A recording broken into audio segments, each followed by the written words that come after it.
अगर आप जितने बार सेवा बोलोगे तो मैया का कर्ज चुकता है। किसका?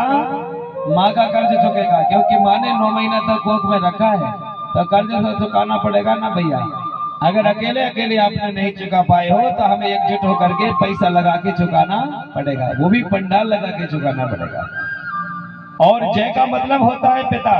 कई बार होता है, अभी आप लोगों ने पीला गमछा डाला था ना, इसको लोगों ने बोला होगा ये गोंडवाना के लोगों का कार्यक्रम है, ये बोला होगा, जरूर बोला होगा। जैसे कोई लाल डाल देता उसको कहते हैं बीजेपी वाले, और कहीं हरा डाल दे तो बोलते हैं बहुजन वाला, सफेद डालते तो बोले कांग्रेस वाला। ऐसा क्यों भाई? कपड़ों से जज क्यों किया जाता? जिसको जो अच्छा लगता है पहन लो ना, कोई बात थोड़ी है, ताली बजा पहन लो उसको। हाँ, इसमें ऐसी कोई तो राय नहीं है। यहाँ पे ना कोई कांग्रेस है, ना कोई बीजेपी है, ना कोई गोंडवाना है। यहाँ तो सर्वप्रथम है गंडोदीप, और उसको कहा जाता है गोंडवाना लैंड। ताली बजाओ, ये है। ये दोनों को हमें समझना पड़ेगा। पहले तो यहाँ पर जम्बूद्वीप, सिंगारदीप, गंडोदीप, गोंडवाना, फिर उसके बाद गोंडवाना लैंड, फिर उसके बाद में पढ़ा। ये देश में क्या पढ़ा मैं कुछ नहीं कह सकता, इसलिए नहीं कह सकता कि हमारे पूर्वजों में पुण्य पर लिखा है, अगर जो हमारा सतमार्ग होता है, अगर उसी को आप किसी को देते हो और उस रास्ते पे कोई चल पड़े और उसे मार्ग अच्छा मिल जाए तो वही सतमार्ग कहलाता है। और पुण्य का अर्थ होता है उसी को सतमार्ग रास्ता कहा जाता है। पुण्य यानी होता है कि जिनका मन कथा पे लग जाए, श्रवण करने का मन हो और जीवन में चंचलता रहे, प्रेम की पवित्र बाड़ी हो। अगर जिसे उन्होंने कह दिया प्रेम से कि भैया हम तुम्हारी कथा पे जरूर आएंगे, आ गए तो समझ जानो वो ही सतमार्ग रास्ता है। और अगर झूठ बोल कर नहीं आ पाए तो समझ जानो आप जीवन में झूठ बोलते रहोगे। ताली बजाओ, नहीं बोलना चाहिए। हाँ, जब भी हो, अगर हमने आप कह दिया ना किसी से कि बाबा हम आते हैं ना, यार हम भी जब भोले बाबा के दरबार में जाते हैं ना कथा पे, कहते हैं बाबा आज आ जाना ना, हम कथा सुनाने जा रहे हैं, तो बाबा आ जाते हैं और हम कथा सुना देते हैं। इसलिए हम बाबा के बाद में यहाँ पर पाबंदी रखते हैं कि बाबा हम जरूर आएंगे। इसलिए हमको ध्यान रखना है कि 12 बजे आपको आना है।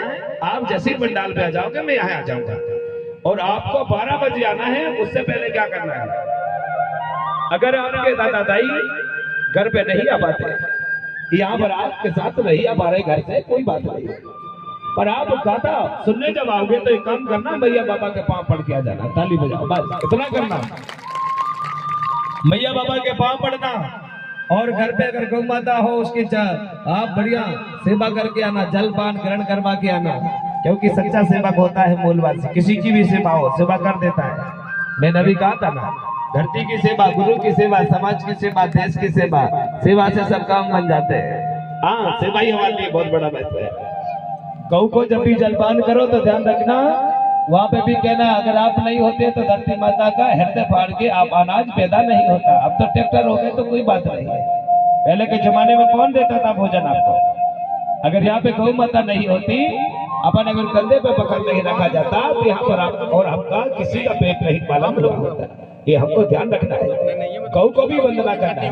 अब आप कहोगे गुरु जी क्या करें, गौ के लिए आश्रम बनवाते? नहीं, अरे आदिवासी इतना स्वच्छंदक और इतना गौ सेवा होता है, देश में तो सभी लोग सब कुछ बोल देते हैं। अगर आपको सेवा देखना है तो मूलवासियों के पास चले जाओ। हमारे यादव परिवार हो, कोई भी परिवार, SC ST OBC कोई भी हो, उनके घर में अगर एक गाय है और एक भैंस है और बैल है तो एक चरवाई होता है ना साहब, एक चरवाई होता है।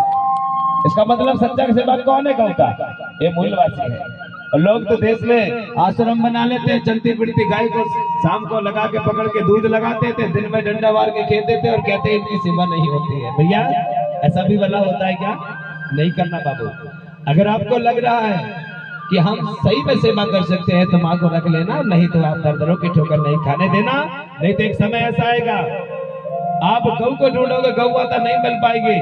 क्योंकि आप जब पहले के जमाने पे हमारे खेती खरियान की जगह बकरोडिया दायन चलती थी, दावत जानते हो ना सभी लोग। अरे जब किसानी होती थी तो दावत चलता है कि नहीं? चलता है ना भैया, चलता था, दावत चलता था। तो वहां पर जब वहां पे 2 से 4 जब आपके थ्रेसर नहीं थी, कुछ नहीं था, दावत चलता था तो गौ माता दाना पका के भी देती थी, दाना सीधा करके देती थी। देती है कि नहीं?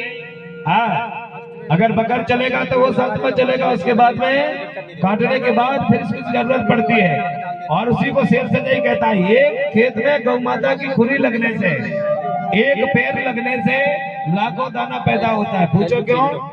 जब दावण चलती थी तो गाय के जो बैल का पूंछ के बाल रहते थे उसको निकाला जाता था, और वो पूंछ के बाल को निकाल के और उसी गोबर में बढ़िया वो बनाते थे संजय, उसको संजय बोला जाता था। हाँ, ताली बजाओ। ये बनाया जाता था, संजय बनाया जाता था। और जब पूरी कहानी होती थी ना बाबू, उसके बाद में उसी अनाज में उसको दबा दिया जाता था, उससे लक्ष्मी आती थी हमारे घर में। अब के लोग क्या करते हैं? अब के लोग तो गुरुजी क्या करें, खेत में कहानी हुई क्या, वहीं पर सेट दिया जाते हैं, बोरा लेके वहीं पहुंच जाते हैं, वहीं पे भेज दिया जाता है। और मैंने एक चीज और देखी है, अगर घर पर ला भी लेते हैं ना आज के लोग, तो द्वार के किनारे से बोरियों में भर के रखते हैं, बोरियों में रखते हैं ना, बोरियों में, वो भी द्वार के किनारे किनारे। कोई मेहमान आता है तो दाना को देखता है, कहता है बहुत बड़ा आदमी, दाना बाहर रखा है। ताली बजाइए। हमारा दिखाने का बदल गया है रोज। पहले के जमाने में ऐसा नहीं होता था राजा। पहले के जमाने में बड़ी बड़ी कोठियां होती थी, अचानक कहीं द्वार के सामने या मजेटे में या परछाई पर कहीं पे दाना मिलती थी तो घर की दाई अपना पल्लू में लेती थी उठा के, और अपने पल्लू में रख लेती थी, और उस दाना को ले जाकर अपने कोठी में रखती थी। उसको लक्ष्मी कहा जाता है। अब के लोग तो लक्ष्मी को ऐसे देखते हैं, जूता पहन के चलते हैं। ये बाबू सुनो ना, एक जमाना था, एक क्विंटल अनाज में 10-10, 12-12 संतान पाली जाती थी। एक क्विंटल यानी 1 क्विंटल मक्का हो गया, 1 क्विंटल गेहूं हो गया, पौधे कुटकी हो गया, पूरी साल गुजर जाती थी। और 12 लोग होते थे, 12 से 15 लोग संतान उस समय पर ज्यादा होती थी। अब तो एक बेटा एक बेटी है, घर में दादा दाई और पति पत्नी हो गए, कितने 6 लोग हैं, और 6 लोग। और दाना कितना होता है मालूम है आपको? ए बाबू, दाना तो इतना होता है, अगर एक किसान सही में पका ले तो 100 क्विंटल से 50 से ऊपर होता है, किसी का 10 होता ही होता है। पता ना भैया कैसा है? फिर भी आपके पास में समय आते तक दाना नहीं रह पाता है, आपको आते समय तक खाने का दाना नहीं बच पाता है। पहले के जमाने में कुछ ना हो तो भी हम लोग व्यवस्था के साथ रहते थे। अब हम लोगों ने लक्ष्मी को दर-दरों के ठोकर खाने पर मजबूर कर दिया है, और अगर ऐसा समय रहा तो आने वाले समय पे अब हम और किसी को भोजन नहीं मिलने वाला, क्योंकि गौ माता वहां पर नहीं है, वहां पर गौ माता नहीं है। एक गौ के गोबर को कंडा जलाने से उसकी भभूति से भूत भाग जाता है कि नहीं? भूत भाग जाता है। एक खुरी लगने से एक कनोका के 100 कनोका हो जाता है अनाज का। हमें पहचान करना चाहिए गौ क्या चीज है, और गौ को क्यों मैं पहले बात रख रहा हूँ। मैं कोई संत महात्मा नहीं हूँ, मैं एक आपके लिए, जैसे आप लोग हो वैसा मैं भी हूँ। मुझे गुरु, उनका गुरु की पदवी मिली है, इसलिए मैं गुरु का दर्जा आप लोगों के बीच में सम्मान दे रहा हूँ। मैं भगवान नहीं हो सकता, क्योंकि मेरा जन्म हुआ है, और जिसका जन्म होता है वो भगवान नहीं हो सकता। भगवान क्या है? हम ज्यादा समय नहीं लेंगे आप लोगों को। आप लोग अगर जाना ही चाहते हो सब लोग, हमें पता है आप थक गए हो, हमें पता है आज बहुत दूर से आए ना हम लोग, तो हमारा समय भी 4 बज के कुछ पल तो बीता जा रहा है। मुझे आधा घंटा दे दो सुमरने से, इतने में मैं सबकी विदा कर दूंगा। बोलिए परम शक्ति बड़ा बेनता। तो इसी प्रकार से हमारी वंदना होगी, और रोज आपको आना है 12 बजे, और 12 बजे के बाद आपको भैया वहां पर जो राजा रानी है, सरपंच साहब देखिए ना सर, है कि नहीं कोई?